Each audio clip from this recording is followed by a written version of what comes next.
बिस्मिल्लाहिर्रहमानिर्रहीम। अस्सलाम वालेकुम स्टूडेंट्स।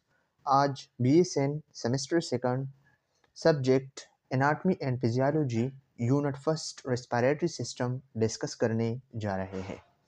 स्टूडेंट, ये हमारे पास पार्ट 3 है। इससे पहले हमने पार्ट 1 और पार्ट 2 डिस्कस की है। आज इस लेक्चर के साथ हमारा ये चैप्टर जो है कंप्लीट हो जाएगा।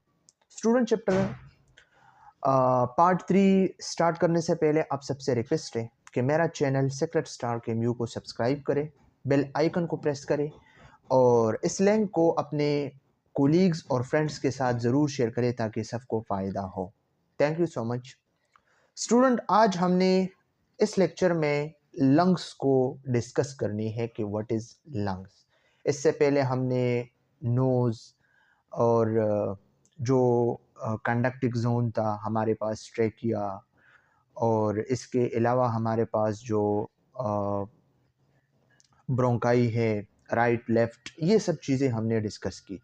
लेकिन आज हम लंग्स को डिस्कस करेंगे।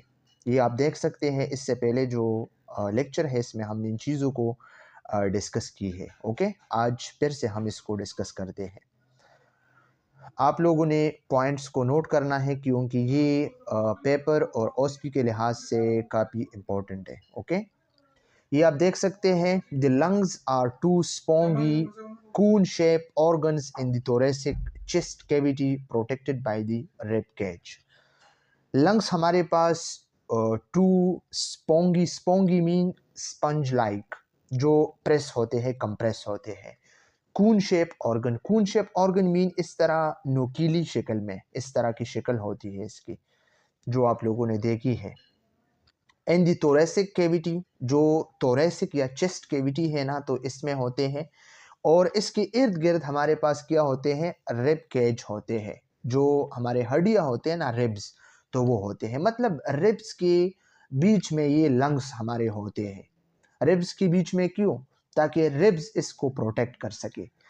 They it on the diaphragm and are separated by the mediastinum, where the heart, trachea and major vessels are located। Student, ये भी याद रखना, ये लंग का जो बेस होता है ना, बेस, तो लंग्स का ये बेस जो है ये डायफ्राम पे होता है। फॉर एग्जांपल, ये लंग्स का बेस है, ये इसका जो नीचे वाला हिस्सा है, तो इसके नीचे एक मसल होता है, इस मसल का नाम होता है डायफ्राम। ओके, वो डायफ्राम क्या करता है? वो डायफ्राम जो है लंग्स को जो है कंप्रेस करते हैं अपने प्रेशर से, और इसको जो है रिलैक्स करते हैं अपने प्रेशर से। ओके, तो डायफ्राम हमारे पास एक मसल है। Okay, and are separated by the mediastinum, और ये जो है इसके बीच में मीडियस्टिनम होता है। स्टूडेंट, ये आप लोग याद रखिए, ये फॉर एग्जांपल हमारे पास एक लंग्स है।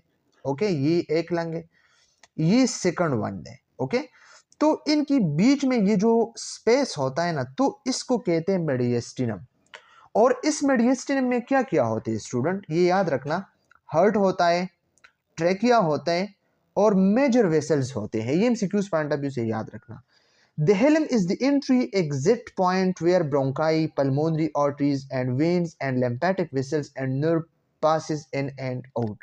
स्टूडेंट, याद रखना, ये जो जगह है ना, इसको हेलम कहते हैं, हेलस या हेलम कहते हैं। और इस हेलम से जो है पल्मोनरी आर्टरी पास होते हैं, पल्मोनरी वेन पास होते हैं, ब्रोंकाई पास होते हैं। ओके, लैम्पेटिक विसल जो है पास होते हैं, नर्व पास होते हैं। तो इसका यही मतलब है। ओके, फिर हर लंग्स की हमारे पास मुख्तलिफ किस्म के लोब्स हैं। लोब्स ऑफ लंग्स, लंग्स के मुख्तलिफ किस्म के हिस्से होते हैं, लोब्स होते हैं। राइट लंग्स हैव 3 लोब्स, ये आप सबको पता है। जो राइट लंग्स है, राइट लंग है, तो इसकी 3 लोब्स हैं, अपर है, मिडल है, लोअर है। Whereas left lung have 2 lobes, और लेफ्ट लंग्स जो है 2 लोब्स है, क्योंकि इसमें जो है हमारे पास सिर्फ एक ही फीचर है, और इसमें हमारा हार्ट का जो हमारे हार्ट का जो एपेक्स है ना, तो वो होता है। तो इसकी वजह से ये जो लेफ्ट लंग्स होता है ना, तो वो थोड़े से जो है 2 लोब्स पे मुश्तमिल होती है, upper and lower. It is smaller due to space taken by the heart. ये स्मॉल क्यों होते हैं? इसलिए लेफ्ट लंग जो है स्मॉल होता है कि हार्ट ने इसका स्पेस जो है लिया है मेडियस्टिनम का। Okay, the left lung has two lobes, a superior and inferior lobe. Left lung जो है हमारे पास इसके टू लॉब्स हैं, वन हमारे पास सुपीरियर है, सेकंड वन हमारे पास इंफीरियर है, with a deep fissure between them called oblique fissure. और इसके बीच में जो फिशर होता है ना, फिशर एक लाइन सा होता है, तो इसको कहते हैं ओब्लिक फिशर। तो student MCQs point of view से आप लोगों ने याद रखनी है कि ओब्लिक फिशर जो है राइट लंग्स में होता है या लेफ्ट लंग में होता है, तो ये लेफ्ट लंग में होता है। Okay, the right lung has three lobes, a superior, middle and inferior lobe. और राइट लंग में हमारे पास superior, middle and inferior lobe होता है। Superior lobe is separated from the middle lobe by horizontal fissure. और student याद रखना, superior lobe जो है राइट लंग में मिडल लोब से जो है जुदा हुआ होता है या सेपरेट होता है, किस चीज़ पे, हॉरिजेंटल फिशर पे। And inferior lobe from the middle one, और इंफीरियर जो लोब होता है वो जो मिडल लोब से जो जुदा होता है, सेपरेट होता है, तो वो किस पे, ओब्लिक फिशर पे। ओके स्टूडेंट, तो ओब्लिक फिशर हमारे पास जो है लेफ्ट लंग में भी है, राइट लंग में भी है। ओके, लेकिन राइट लंग में टू फिशर है, एक हॉरिजेंटल है और दूसरा ओब्लिक है, और लेफ्ट में सिर्फ वन है, ओब्लिक फिशर है। अगर आपसे एमसीक्यूज में पूछा जाए कि वो कौन सा फिशर है जो दोनों लंग्स में जो है कॉमन है, तो हमारे पास ओब्लिक है। Okay, surface of lung, एफेक्स top portion. Student याद रखना, लंग का जो अपर पोर्शन है, तो इसको क्या कहते हैं, इसको कहते हैं एपेक्स। स्टूडेंट याद रखना, हर्ट के केस में, हर्ट के केस में नीचे वाले हिस्से को एपेक्स कहते थे, ऊपर वाले को बेस कहते थे, लेकिन लंग्स में नीचे वाले को बेस और ऊपर वाले को एपेक्स। ओके स्टूडेंट्स, तो एपेक्स टॉप पोर्शन ये वाला, और बेस बॉटम, ये हमारे पास क्या है, ये बेस है। सरफेस रेस्टिंग ऑन डायफ्राम, जो डायफ्राम पे होता है या कोस्टल सरफेस पे होता है। Faces the ribs, mediastinal surface faces the heart and और अदर सेंट्रल स्ट्रक्चर्स। तो मेडिएस्टिनल सरफेस है और कोस्टल सरफेस है, और डायफ्राम की बात की है, बेस की बात की है, एपेक्स की बात की है, तो ये जनरल एनाटमी है। एपेक्स क्या है, टॉप पोर्शन है, बेस क्या है, बॉटम सरफेस है। ओके, जो डायफ्राम पे होता है या कोस्टल सरफेस पे होता है। ओके, और फेसिस द रेब्स, रेब्स के इर्द गिर्द जो इलाका है इसको कोस्टल सर्फेसिस कहते हैं। मेडिएस्टिनल सरफेस क्या होता है, faces the heart and other central structure, जो हर्ट है या अदर सेंट्रल स्ट्रक्चर है, इसके जो फेसिस है इसके साथ जो वो लगता है, तो इसको क्या कहते हैं, मेडिएस्टिनल सरफेस, जो मेडिएस्टिनम में होता है। Each lung is enclose in pleural membrane, और हमारे पास टू लंग है ना, तो हर लंग जो है प्लूरल मेम्ब्रेन में जो है इनक्लोज होता है, इसमें होता है। अगर ये लंग है ना, तो इसके ऊपर जो है एक प्लूरल मेम्ब्रेन होता है, इसमें विजरल प्लूरा है, विजरल लंग सरफेस को कवर करता है। स्टूडेंट ये एमसीक्यूज पॉइंट ऑफ व्यू से याद रखना। ओके, फिर इसके बाद पेराइडियल प्लूरा है, जो चेस्ट केविटी को जो है लाइन करती है। फिर प्लूरल कैविटी है, इन दोनों के बीच में, विजरल प्लूरा और पेराइटल प्लूरा के बीच में जो स्पेस होता है इसको प्लूरल कैविटी कहते हैं। Space between these layer containing fluid to reduce fraction during breathing, और इन दोनों के बीच में कुछ फ्लूइड होते हैं। ओके, जो फ्रैक्शन को रिड्यूस करते हैं ब्रीथिंग के दौरान। ओके, सांस में आसानी पैदा करने के लिए। इसके बाद हमारे पास जो है लंग्स में मिलियंस ऑफ एल्वेलाई होते हैं, टिनी सरफेसेस होते हैं, एयर सैक होते हैं, tiny air sacs million in each lung where gases exchange occur, और गैसेस एक्सचेंज जो है इस एयर सैक में जो है एक्सचेंज होते हैं। Its blood supply is through pulmonary artery, और पल्मोनरी आर्टरी के थ्रू जो है इसे ब्लड सप्लाई होता है। पल्मोनरी आर्टरी में क्या होता है, ये वाहिद आर्टरी है जिसमें डीऑक्सीजनेटेड ब्लड होते हैं, हार्ट से लंग पे आते हैं। ओके, और पल्मोनरी वेन कौन से हैं, जिसमें ऑक्सीजनेटेड ब्लड होता है, जो लंग्स में साफ हो के, क्लीन हो के, फिर वापस जो है हार्ट पे जाता है, लेफ्ट एट्रियम पे। Okay, carry oxygenated blood back to heart, ये एल्वेलाई है और इसकी ब्लड सप्लाईज है। Okay, respiratory air flow pathway, ये हमारे पास पाथवे है इस तरीके से, ये ऊपर से नीचे की तरफ ट्रैकिया होता है, primary bronchi, secondary bronchi, tertiary bronchi, bronchiole, terminal bronchial, respiratory bronchiole, alveolar duct, alveolar sac, alveoli. ये ऑलरेडी हम डिस्कस कर चुके हैं वन बाय वन। ओके, फिर हमारे पास है two zones, respiratory zones and conducting zones. Okay, the conducting airway consists of nasal passage, mouth, pharynx, larynx, trachea, bronchi and bronchioles. Student याद रखना, एक है कंडक्टिंग एयरवे। कंडक्टिंग एयरवे वो airway होता है जो जस्ट एयर को कंडक्ट करता है एक जगह से दूसरे जगह पे। लाइक हमारे पास नेजल पैसेज है जो नोज है, या माउथ है, या पेरिंग्स है, या लेरिंग्स है, ट्रेकिया है, ब्रोंकाई है, ब्रोंक्यूल है। मतलब हम कह सकते हैं जहां पे गैसेस एक्सचेंज नहीं होता। ओके, और दूसरा हमारे पास होता है रिस्पायरेटरी जोन। तो रिस्पायरेटरी जोन में क्या होता है, ये वो जोन होता है, ये वो एयरवे होता है, ये वो रास्ता होता है जिसमें एक्सचेंज होता है गैसेस। ओके, तो इसमें रिस्पायरेटरी ब्रोंक्यूल होते हैं, एल्वियोलर डक्ट होता है, एल्वियोलर सैक होते हैं। तो याद रखना इन चीज़ों में जो है गैसेस एक्सचेंज होता है। ये एमसीक्यूज पॉइंट ऑफ व्यू से स्टूडेंट याद रखना। रेस्पिरेटरी मसल्स, मुख्तलिफ किस्म के मसल्स हैं जो हमारे रेस्पिरेटरी सिस्टम को जो है सपोर्ट करता है और इसकी वजह से हम सांस ले सकते हैं आसानी से। मसल्स ऑफ इंस्पायरेशन, वो मसल्स जो इंस्पायरेशन में मदद करते हैं। डायफ्राम है इसमें, जो प्राइमरी और मेन मसल है। Student MCQs point of view से याद रखना कि प्राइमरी और मेन मसल इंस्पायरेशन के लिए कौन सा है, तो डायफ्राम है। फिर हमारे पास स्टर्नो क्लियोडोमेस्टॉइड है जो स्टर्नम को एलिवेट करता है। ओके, जो स्टर्नम बोन है। और स्केलीन्स है और जो फर्स्ट टू रिब्स को जो है एलिवेट करते हैं। और एक्सटर्नल इंटरकोस्टल है जो रिब्स को अपवर्ड और आउटवर्ड जो है इसके मूवमेंट में हेल्प करता है। तो स्टूडेंट ये 4 टाइप्स ऑफ मसल है जो इंस्पायरेशन के लिए यूज़ होते हैं। ओके, तो इसके फंक्शन भी याद करना है, इसके नाम भी आप लोगों ने याद रखनी है। मसल्स ऑफ एक्सपायरेशन, वो मसल जो एक्सपायरेशन में मदद करती है। ओके, तो इसमें रेक्टस एब्डोमिनस है जो मेन मसल है। स्टूडेंट याद रखना, एक्सपायरेशन के लिए मेन मसल कौन सा है, रेक्टस एब्डोमिनस है, पॉइंट टू बी नोटेड। और इंस्पायरेशन के लिए कौन सा है, डायफ्राम है। इंटरनल इंटरकोस्टल जो है रिब्स को डाउनवर्ड और इनवर्ड जो है पुल करते हैं।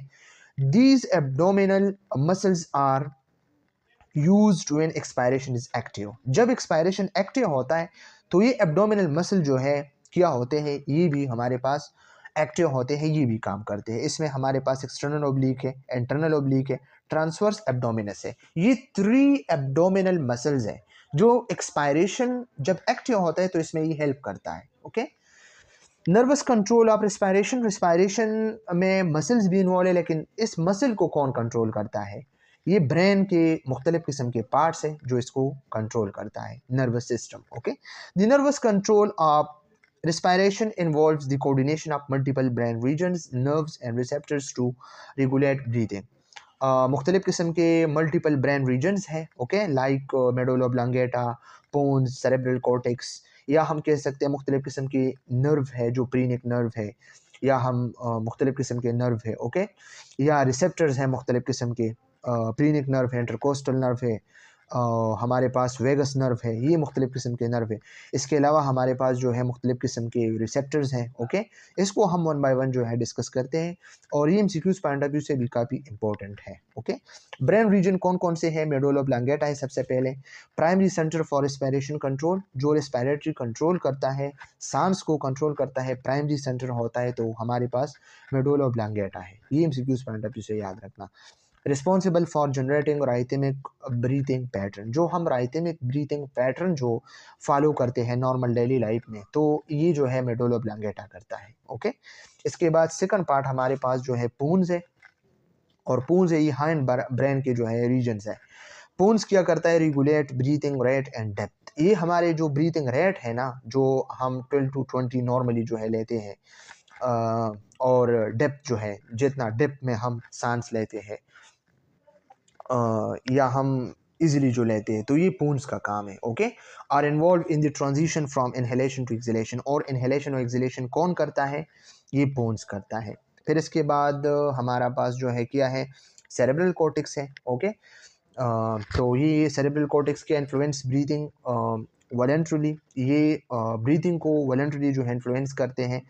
और सच एज ड्यूरिंग स्पीच के दौरान जो हम आवाज़ को तेज़ करते हैं, स्लो करते हैं, सिंगिंग हम जो गाते हैं, या वॉलेंट्री ब्रीथिंग होल्डिंग, हम जो ब्रीथ जो है होल्ड करते हैं किसी पर्पस के लिए, पानी में जब हम गोता लगाते हैं या हम स्विमिंग करते हैं तो इसी दौरान हम पानी में डूबते हैं ना, तो फिर हम ब्रीथ को जो है वॉलेंट्री होल्ड करते हैं, तो इसको कहते हैं। तो ये कौन कंट्रोल करता है, सेरेब्रल कॉर्टेक्स कंट्रोल करता है।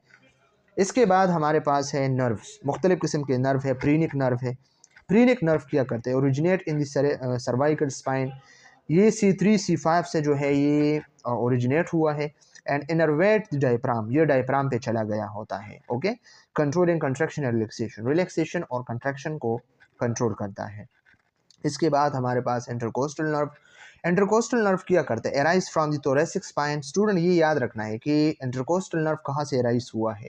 ये T1 T12 से जो है ये थोरेसिक नर्व स्पाइन से जो है ये एराइज हुआ है एंड इनरवेट इंटरकोस्टल मसल्स। और इंटरकोस्टल मसल्स में ये इनरवेट होता है, एंटर होता है और रिब केज मूवमेंट को जो है रेगुलेट करते हैं। हमारा रिब्स जो अपवर्ड या डाउनवर्ड या इन या आउट इस तरह जो मूवमेंट करते हैं तो इंटरकोस्टल नर्व के थ्रू जो है करते हैं। अगर ये नर्व कट हो गया तो आपका ये नहीं काम करेगा। ओके, फिर इसके बाद हमारे पास वेगस नर्व है, provide sensory input from lungs. ये लंग्स से सेंसरी इनपुट जो है प्रोवाइड करते हैं एयरवे या chest wall, influencing breathing pattern कि आपने ब्रीथिंग पैटर्न कैसी जो है चलानी है। तो इसके बाद हमारे पास है रिसेप्टर्स मुख्तलिफ किस्म के। इसमें हमारे पास सेंट्रल कीमो रिसेप्टर है और पेरिफेरल कीमो रिसेप्टर्स है, मैकेनो रिसेप्टर्स है, बैरो रिसेप्टर्स है। ये सब चीज़ें जो है हम डिस्कस करेंगे। सेंट्रल कीमो रिसेप्टर्स क्या है, लोकेटेड इन दी मेडोला। ये मेडोला ब्लैंकेटा में लोकेट होते हैं। सेंट्रल सेंट्रल नाम से ज़ाहिर है, ब्रेन में जो है ये मौजूद होते हैं।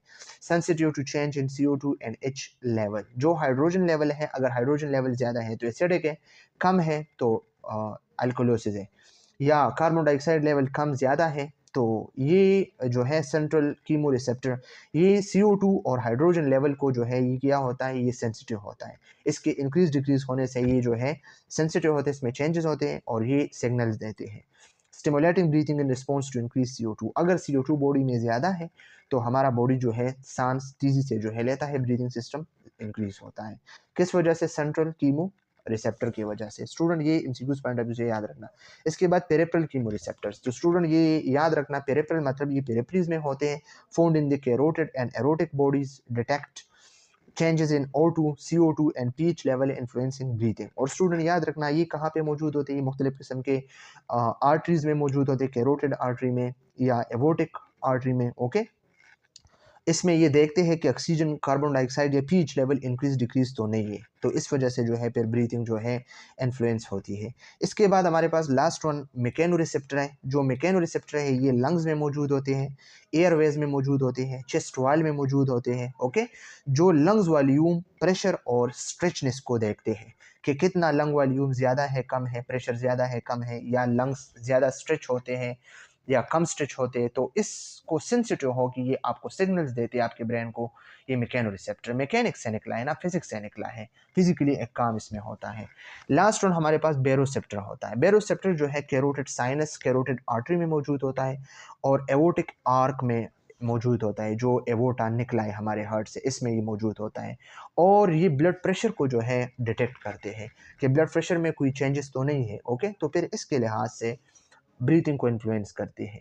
Okay, nerves control of respiration, how it works, और ये काम किस तरह करता है। सेंसर्स डिटेक्ट चेंजेस, मुख्तलिफ किस्म के सेंसर्स जो है चेंजेस को डिटेक्ट करते हैं। फॉर एग्जांपल कैसे चेंजेस को, CO2 लेवल कम है ज़्यादा है, O2 लेवल कम ज़्यादा है, या पीएच लेवल जो है इसमें चेंजेस है।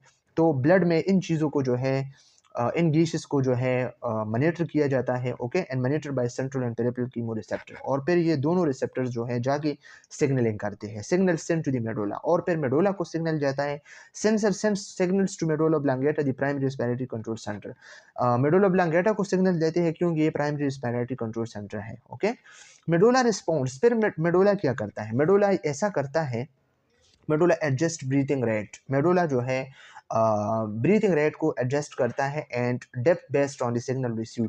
जितनी सिग्नल इसने रिसीव किए तो इसके बेस पे ये ब्रीथिंग रेट और ब्रीथिंग डेप्थ को कंट्रोल करता है। ओके, फिर इसके बाद प्रीनिक नर्व को स्टिमुलेट करता है ताकि वो डायफ्राम को इन्फॉर्म करे। ओके, प्रीनिक नर्व डायफ्राम को स्टिमुलेट करते हैं। फिर medulla send signals to phrenic nerve which contract और relax the diaphragm. Okay, medulla क्या करता है, प्रीनिक नर्व को खबर करती है और प्रीनिक नर्व जो है क्या करते हैं, वो जाके डायफ्राम को जो है खबर करते हैं, स्टिमुलेट करते हैं कि आपने कंट्रैक्ट और रिलैक्स होना है। फिर इसके बाद intercostal nerve regulate rib cage, और इंटरकोस्टल नर्व जो है रिब केज को रेगुलेट करते हैं। तो medulla also send signals to intercostal nerves को मसल देते हैं, सिग्नल्स देते हैं ताकि वो रिब केज मूवमेंट को कंट्रोल कर सके। ब्रीथिंग अकर्स, और इसके नतीजे में क्या होता है, कंसिक्वेंसेज में ब्रीथिंग अकर्स होती है diaphragm and rib cage movement result in inhalation और एक्सहेलेशन, और इसके रिजल्ट में इनहेलेशन और एक्सहेलेशन होता है। ओके स्टूडेंट, ये बिल्कुल सिंपल सा है, इसमें कोई मुश्किल मेरे ख्याल से नहीं है। Dual blood supply of lungs के डुअल ब्लड सप्लाईज होते हैं, इसको हम डिस्कस करते हैं कि dual blood supply of the lungs का क्या मतलब है। पल्मोनरी सर्कुलेशन है, गैसेस एक्सचेंज है, हम कहते हैं involving pulmonary artery which carried oxygenated from the left of ventricle of the heart to lungs. Blood flow through the capillaries around the alveoli for oxygenation and carbon dioxide exchange. Pulmonary artery क्या करता है? Pulmonary artery वाहिद artery है जिसमें deoxygenated blood होता है। वो left ventricle पे जो है क्या करता है, आप देखें ना, involve which carry deoxygenated from left ventricle. Sorry, ये गलत हुई है, ये लेफ्ट वेंट्रिकल नहीं है, ये राइट वेंट्रिकल है। ओके, तो ये राइट वेंट्रिकल से जो है लंग्स पे जाते हैं। ओके, ये सॉरी, ये गलत हुआ है स्लाइड में, ये राइट है। ओके, तो राइट वेंट्रिकल से जो है निकली हुई है डीऑक्सीजनेटेड ब्लड, ये पल्मोनरी आर्टरी और लंग्स पे जाते हैं।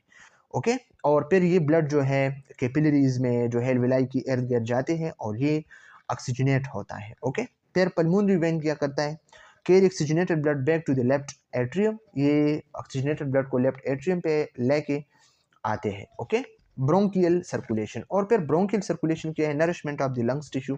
लंग्स टिश्यू के लिए भी कुछ ब्लड तो ज़रूरी है ना, ताकि वो भी सर्वाइव कर सके, नरिश कर सके। bronchial artery branches of the aorta that supply oxygenated blood to the lungs tissue.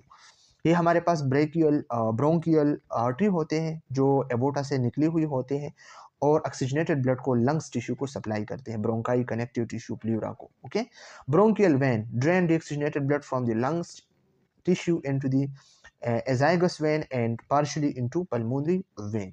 और ब्रोंकियल वेन्स हमारे पास वो वेन्स होते हैं जो लंग्स टिश्यू से क्या करते हैं, डीऑक्सीजनेटेड ब्लड को जो है कलेक्ट करते हैं। किस वेन के थ्रू? एजाइगस वेन के थ्रू। स्टूडेंट, ये वेन याद रखना है। ओके, और फिर पल्मोनरी वेन पे जो है ये जाके ये ब्लड जो है फिर साफ होते हैं। ये रेस्पिरेटरी वॉल्यूम्स है, ये मैकेनो रिसेप्टर जो डिटेक्ट करते हैं, इसको थोड़े से डिस्कस करते हैं कि इसका क्या मतलब है।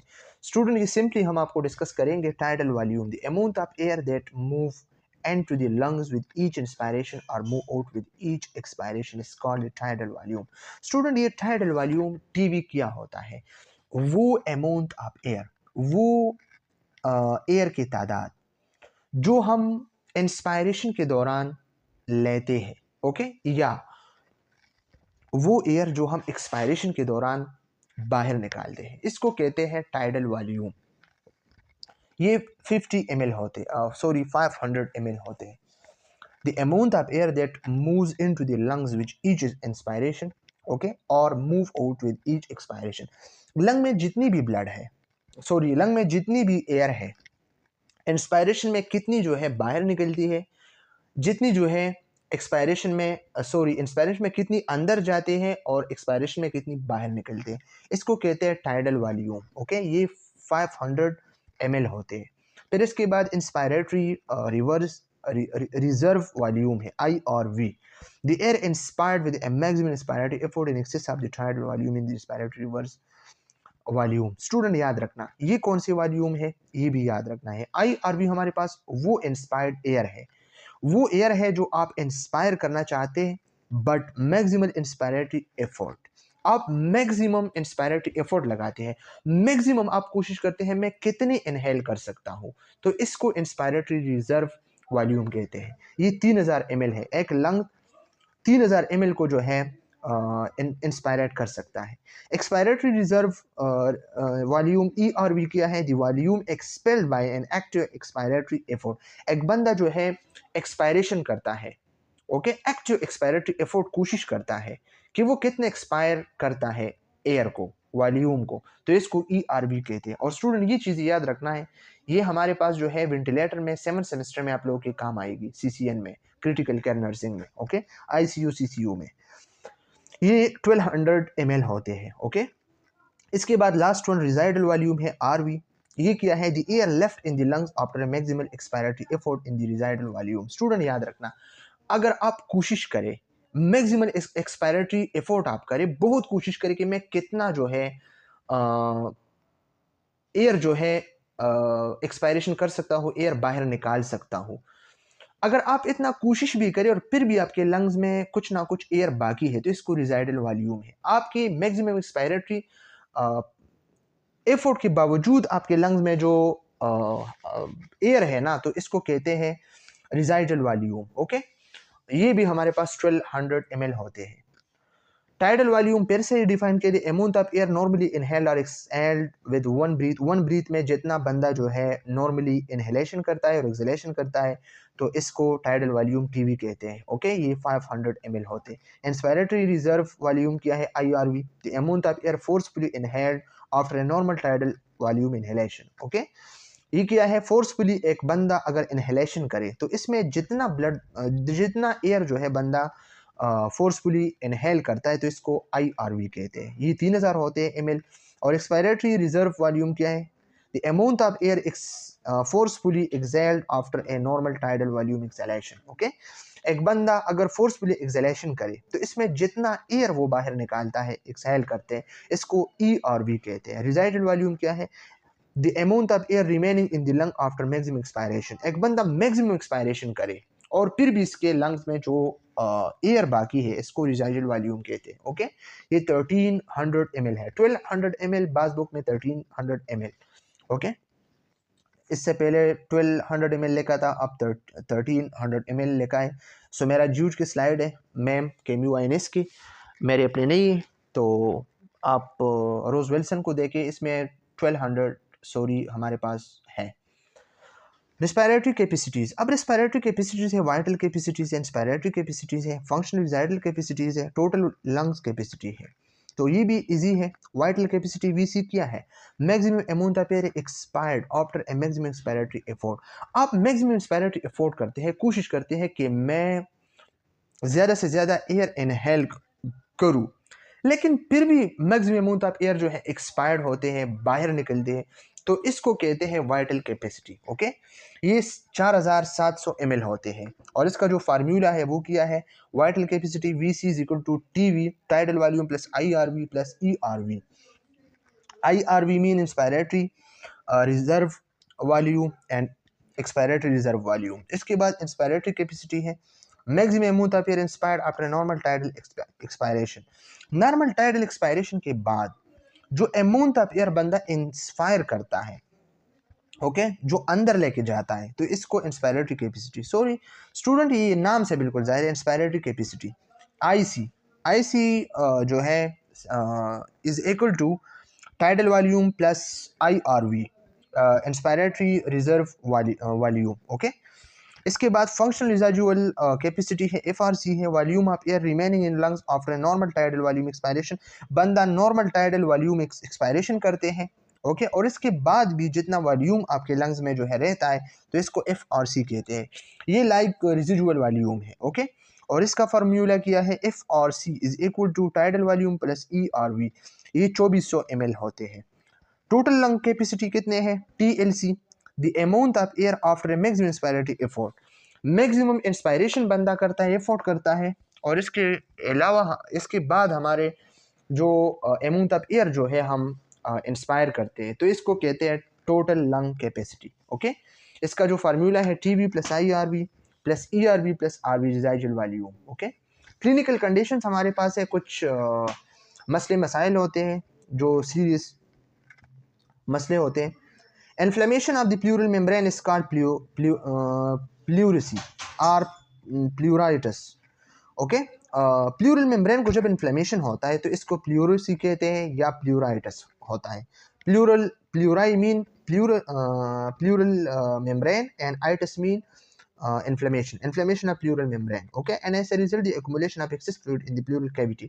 और इसके ज़रिए जो है इन्फेक्शन होता है ना, तो इसके ज़रिए एक्सेस फ्लूइड जो है एक्यूमुलेट होता है प्लूरल कैविटी में, इसको प्लूरल इफ्यूजन कहते हैं। इससे बंदा जो है जा सकता है, मर सकता है।